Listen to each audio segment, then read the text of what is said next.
Today, we're going to talk about drop shipping.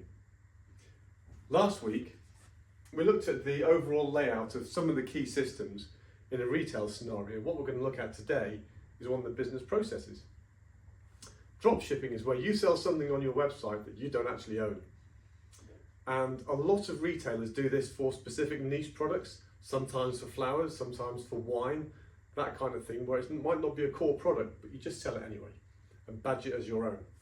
And so what typically happens is you'll have your website, your e-commerce platform, and when you sell an e-commerce item that needs to be drop shipped, you'll send a message through via some kind of API, and then we need to kick off a workflow behind the scenes to get all that work done.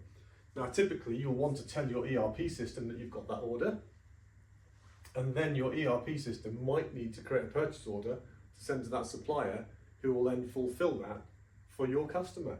So as part of that workflow, they'll create a purchase order in the ERP via their API, and then with that purchase order details, they'll send that to the supplier via their API. And you can have multiple suppliers, and you might need some routing logic to say which supplier gets which order, all that kind of thing.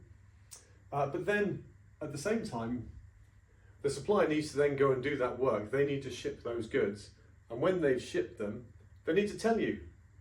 And so they'll then call back into an API that you've provided for them.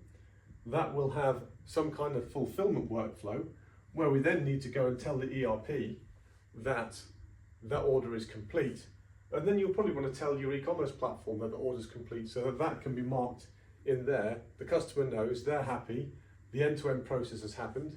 And then even one of the things we can do is the ERP at some point will need to tell the bank to go and pay that supplier. We can automate all that, but that's just an example of the kind of integration you might find in a dropshipping scenario.